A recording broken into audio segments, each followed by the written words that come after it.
Hello students, मैं सोनी कुमार आपका अपना YouTube channel UP board online education पर स्वागत करता हूं। आज इस वीडियो हम देखने वाले हैं जीवधारियों का वर्गीकरण, जो कि क्लास 10th 11th व 12th के साथ साथ अन्य प्रतियोगी परीक्षाओं जैसे कि एनवीएस लैब अटेंडेंस हो गया, एमटीएस हो गया और उसके साथ जो भी यानी कि जो एग्जाम है कॉम्पिटिटिव, उन सभी में जो बायोलॉजी पूछा जाता है उन सभी के लिए बहुत ही इंपॉर्टेंट रहने वाला है। इसमें आज हम Monera, protista, fungi, Plantae, animalia के बारे में पढ़ने वाले तथा कुछ इंपॉर्टेंट तथ्य भी देखने वाले इस वीडियो में। तो अंत तक बने रहिए इस वीडियो हमारे साथ, और जो भी स्टूडेंट्स पर नए इस चैनल को सब्सक्राइब कर लें तथा अपने फ्रेंड्स वगैरह ज़्यादा से ज़्यादा शेयर करें, जिससे सभी को लाभ मिल सके। चलिए स्टार्ट करते हैं।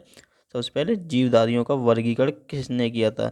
जीवधारियों का जो वर्गीकरण है वो किसने किया था, व्हिटेकर ने। 5 जगत वर्गीकरण किसने किया है, व्हिटेकर ने। एक क्वेश्चन यहाँ से भी पूछ लिया जाता है कि 5 जगत वर्गीकरण किसने किया है, व्हिटेकर ने किया है। ठीक है, कौन कौन से, Monera, protista, fungi, Plantae, animalia. ठीक है, ये क्रम भी ऐसे ही याद रखना है, क्योंकि पूछ लिया जाता है कि पहला कौन सा है इनमें से, तो बताया जाएगा मोनेरा है पहला। ठीक है, ये यहाँ से क्वेश्चन पूछ लिया जाता है।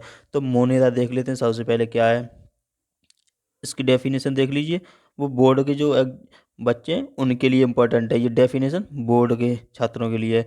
और एग्जाम्पल इसके कम्पिटेटिव एग्जाम यानी कि जो भी प्रतियोगी परीक्षा है उनके लिए इसके एग्जाम्पल इंपॉर्टेंट रहने वाले हैं। तो देख लीजिए डेफिनेशन इसकी। सबसे पहले, इन जीवों में न तो संगठित केंद्रक और कोशिकांग होते हैं, यानी कि न संगठित केंद्रक होता है और कोशिकांग होते हैं, और न ही उनके शरीर बहुकोशिकीय होते हैं। तो कैसे होते हैं, यानी एक कोशिकीय होते हैं। ठीक है, इनमें पाई जाने वाली विविधता अन्य लक्षणों पर निर्भर करती है।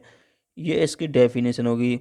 इनमें कुछ में कोशिका भित्ति पाई जाती है, यानी कुछ में तो कोशिका भित्ति पाई जाती है और कुछ में नहीं पाई जाती है। ठीक है, पोषण के स्तर पर ये स्वपोषी तथा विषमपोषी होते हैं, यानी ऑटोट्रॉफिक तथा हेटेरोट्रॉफिक दोनों हो सकते हैं, यानी कि पोषण के स्तर के अनुसार।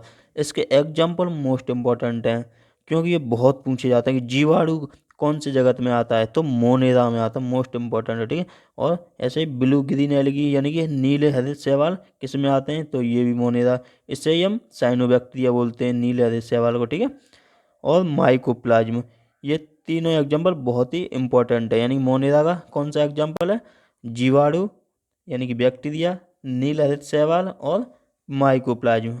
ठीक है, ये इंपॉर्टेंट है यहाँ से बहुत ही ज़्यादा। अब दूसरा देख लीजिए, प्रोटिस्टा। प्रोटिस्टा की डेफिनेशन क्या है, इसमें एक कोशिकीय यूकैरियोटिक जीव आते हैं। इस वर्ग के कुछ जीवों में गमन के लिए सीलिया, फ्लैजिला नामक संरचनाएं पाई जाती हैं। यानी गमन के लिए यानी कि लोकोमोशन के लिए क्या पाई जाती हैं, सीलिया और फ्लैजिला नामक संरचनाएं पाई जाती हैं। उसी के अनुसार ही चलते हैं, गमन का मतलब गति करने के लिए इसमें सीलिया, फ्लैजिला नामक संरचनाएं पाई जाती हैं। ये स्वपोषी और विषमपोषी दोनों तरह के होते हैं। ठीक है, प्रोटिस्टा भी मोनेरा की तरह विषमपोषी और स्वपोषी दोनों तरीके के होते हैं। इसका एग्जाम्पल क्या है, एक कोशिकीय शैवाल यानी यूनिसेलुलर एल्गी, और दूसरा है डाइटम और प्रोटोजोआ। ठीक है, इसके भी 3 एग्जाम्पल हो गए प्रोटिस्टा के, एक कोशिकीय शैवाल, डाइटम और प्रोटोजोआ। ठीक है, तो तीसरा देख लीजिए यहाँ से अब, फंजाई। ये भी इम्पोर्टेंट है, क्योंकि जो अभी जो वायरस चल रहा है कोरोना वाला, वो नया वेरिएंट जो आया है वो क्या है, म्यूकर माइकोसिस यानी ब्लैक फंगस की वजह से कौन सा हो रहा है, म्यूकर माइकोसिस। तो इस हिसाब से ये भी इम्पोर्टेंट रहने वाला है, फंजाई के बारे में पूछा जा सकता है। ये क्या है, इसकी डेफिनेशन है, ये विषमपोषी यूकैरियोटिक जीव होते हैं। ठीक है, कैसे होते हैं, विषमपोषी और यूकैरियोटिक जीव, ये याद रखना है। फंजाई कैसे होते हैं, विषमपोषक होते हैं और यूकैरियोटिक होते हैं। ये पोषण के लिए सड़े गले कार्बनिक पदार्थों पर निर्भर रहते हैं, इसलिए इन्हें मृतजीवी कहा जाता है। ये पॉइंट इंपॉर्टेंट है।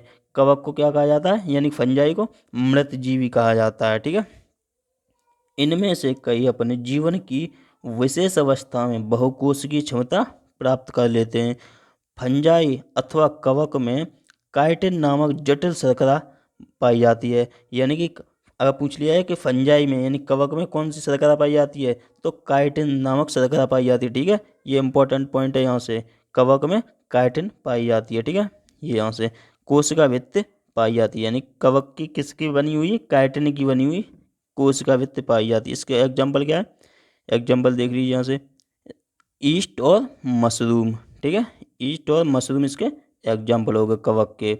नेक्स्ट यहाँ से आगे, कवकों की कुछ प्रजातियां नीली हरित शैवाल यानी कि साइनोबैक्टीरिया के साथ स्थायी अंतर संबंध बनाती हैं, जिसे सहजीविता कहते हैं। ऐसे सहजीवी जीवों को लाइकेन कहा जाता है। चलिए यहाँ से एक पॉइंट और देख लेते हैं कि लाइकेन क्या होता है। लाइकेन क्या होता है? कवक कवक प्लस शैवाल, यानी कवक और शैवाल का जो सहजीवन है उसे हम क्या कहते हैं? लाइकेन कहते हैं। ठीक है, कवक और शैवाल मिलकर लाइकेन बनाते हैं। ठीक है, ये यहाँ से इम्पोर्टेंट पॉइंट बन गया है। यहाँ से ये बहुत ही इंपॉर्टेंट पूछा जाता है बार बार। प्लांटी, नेक्स्ट आएगा यहाँ से प्लांटी। प्लांटी क्या है? इस वर्ग में कोशिका भित्ति वाले बहुकोशिकीय यूकैरियोटिक जीव आते हैं। ये स्वपोषी होते हैं और प्रकाश संश्लेषण के लिए क्लोरोफिल का प्रयोग करते हैं। ठीक है, प्लांटी क्या है? यानी प्लांट यानी पेड़ पौधे से संबंधित है पूरा। ठीक है, ये स्वपोषी होते हैं और प्रकाश संश्लेषण के लिए क्लोरोफिल का उपयोग करते हैं, यानी कि क्लोरोफिल की मदद से प्रकाश संश्लेषण द्वारा ही अपना भोजन बनाते हैं। ठीक है, इस वर्ग में सभी पौधों को रखा गया है। इसके अंतर्गत थैलोफाइटा, ब्रायोफाइटा और टेरिडोफाइटा, जिम्नोस्पर्म और एंजियोस्पर्म आते हैं। यानी कि इसके एग्जाम्पल क्या क्या हो गए प्लांटी के? थैलोफाइटा, ब्रायोफाइटा, टेरिडोफाइटा, जिम्नोस्पर्म तथा एंजियोस्पर्म। ठीक है, ये प्लांटी के एग्जाम्पल हो गए। नेक्स्ट है यहाँ से एनिमेलिया। एनिमेलिया क्या है? एनिमेलिया है इस वर्ग में सभी बहुकोश के यूकैरियोटिक जीव आते हैं जिनमें कोशिका भित्ति नहीं पाई जाती। ठीक है, एनिमेलिया में क्या है? कोशिका भित्ति नहीं पाई जाती। इस वर्ग के जीव विषमपोषी होते हैं। विषमपोषी का मतलब दूसरे पर निर्भर रहते हैं। ठीक है, यानी कि पेड़ पौधों पर निर्भर रहते हैं या अन्य किसी पर रहते हैं। ठीक है, तो वो हो गए विषमपोषी। इसके अंतर्गत Porifera, Coelenterata, Platyhelminthes, Nematoda, Annelida, arthropoda, Mollusca, Echinodermata, Protochordata, vertebrata ये आते हैं। ठीक है, इसका एग्जाम्पल दोबारा समझ लीजिए क्या हुआ। इसका एग्जाम्पल क्या है? एनिमेलिया का एग्जाम्पल क्या है? पोरीफेरा हो गया, सिलेंट्रेटा हो गया, Platyhelminthes, Nematoda, Annelida, arthropoda, Mollusca, Echinodermata, Protochordata और वर्टिब्रेटा। ये इसके एग्जाम्पल हो गए एनिमेलिया के। ठीक है, ये यहाँ से इम्पोर्टेंट था। अब हम कुछ अन्य तथ्य देख लेते हैं जो कि परीक्षा के लिए बहुत ही इंपॉर्टेंट रहने वाले हैं, प्रतियोगी परीक्षाओं के लिए। ठीक है, जैसे कि थियोफ्रास्टस, इनकी बुक कौन सी है? हिस्टोरिका प्लांटेरम, हिस्टोरिया प्लांटेरम, यानी थियोफ्रास्टस, जिन्हें कि हम वनस्पति विज्ञान का जनक यानी फादर ऑफ बायोलॉजी बोल सकते हैं। फादर ऑफ बॉटनी, ये गलत लिखा हुआ है यहाँ पर। ठीक है, ये बॉटनी होगा यहाँ पर, बायोलॉजी की तो अरस्तु हैं और थियोफ्रास्टस किसके हैं? वनस्पति विज्ञान के जनक हैं। ठीक है, वनस्पति विज्ञान के जनक कौन है? थियोफ्रास्टस हैं।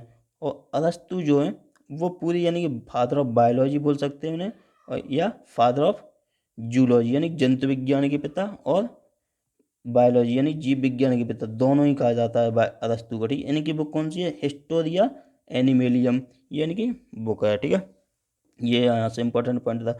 और नेक्स्ट है परंपरागत द्विजगत वर्गीकरण का स्थान अंततः व्हिटेकर द्वारा 1969 में 5 जगत प्रणाली के रूप में दिया गया। ठीक है, जो अभी पढ़ाया था मैंने वही किसने दिया था? व्हिटेकर ने दिया था। कब दिया था? 1969 में। ठीक है, ये यहाँ से मोनेरा, प्रोटिस्टा, प्लांटी, फंजाई और एनिमेलिया, ये 5 जगत वर्गीकरण इन्होंने किया था व्हिटेकर ने। ठीक है, ये यहाँ से इंपॉर्टेंट पॉइंट्स थे जो मैंने आपको बता दिए। वीडियो अगर पसंद आई तो लाइक करें, अगर इस चैनल पर नए इस चैनल को सब्सक्राइब कर लें तथा वीडियो शेयर भी कर दें जिससे सभी को लाभ मिल सके।